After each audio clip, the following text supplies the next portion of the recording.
or one of the things I learned at Riot was the idea of a communication um, structure like triangled, like pyramid versus the inverse.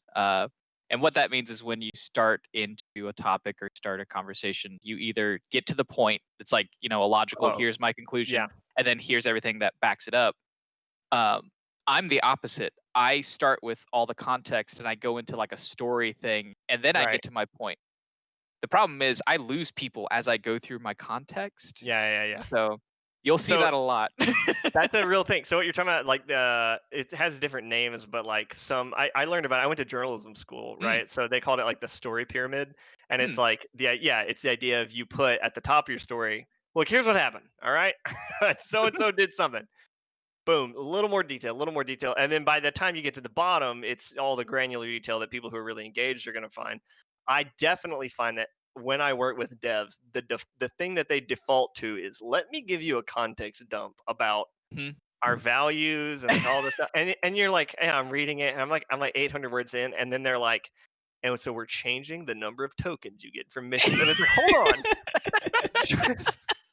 So like honestly, here's the thing. I actually think that it's okay to have a bunch of different voices coming from one company, which is not something everybody would agree with. Some people think that like you should have one consistent brand voice.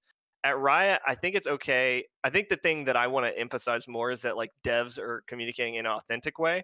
So I'm okay with devs like taking like if they hand me a draft like that, I'm not going to tear it completely apart. What I'll do is I'll say, all right, compromise with me on this one. Put a TLDR at the top where you Yeah. just summarize what you're doing, right? And then you can still do like if you want to pour your heart and soul out about this token change, like man, I'm here for it. Like, let's do it. That's fine. Yeah. I've Um, I've yeah, invented my I've maybe not invented, it's not the right word. I have I don't know, created my own shape in my mind, a paradigm. I think of it as a kite where I'm like, okay, I've made my point, and then I broaden out, and then I try and get back that to is kind of the TLDR one is yeah, kind of right. like that. Right? Like, listen, tokens are changing, and then just read on, and then it's like, and it's like the whole history of tokens, Yep. and like, because there are people that are reading that and going, like they're eating it up. They're just like, yeah, Yeah. yeah. The philosophy of tokens has been this. Tell me about the whole history of this change, dude. Yeah. Because it's a 10-year-old game. You can talk for 10,000 words about anything that we do at this point. Yeah, and Yeah, that's sort of like the core audience of, or at least the eventual core audience of this show is the people who are really fascinated by like the inner workings of companies like Riot, where some people are always just going to sit at the bottom and they're just going to play the game, and that's fine. Like they're just there to play right. the game. But some people really want to get ingrained in the culture. They want to figure out what makes the gears turn, what's the secret sauce that makes League of Legends or whatever game so good. And that's kind of like not in as many words, but the synopsis of what Dev Dive is supposed to be, which is awesome to hear that people are actually interested in something like that. Yeah, yeah. It's So, it's kind of like um, a bad way of saying it is seeing how the sausage, but Right. that's normally a bad connotation, but this is supposed to be a good one. Because the You idea know is that what? sausage is horrifying, and you don't want to Yeah. know. Yeah. I think that's true about game development, though. Like it Yeah. definitely isn't clean, and it's like uh, a kind of messy process. I don't know. It's not. Hopefully, you don't think that sausage is disgusting after you find out about it. Right? I Yeah. still eat sausage. Um, Delicious.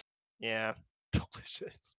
it's like there's a feeling that if you're gonna eat meat, you should be familiar with like how it's being processed or how it's being treated when it's alive. So I think we should start a movement that if you're gonna criticize a game developer, that you have to develop a game Uh, first, and then oh my Ooh. god, man. then you can Oh, criticize the game developer.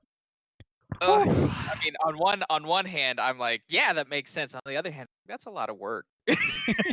I mean, I've still not made a game. I've been working in the games industry for 5 years. I don't know what the hell I'm talking about. So I think I'd be disqualified too. I've seen other people make games, Yeah, but exactly. I've watched a game get made. Does that count? yeah, I've written some good Or posts, but Optimus. I don't know.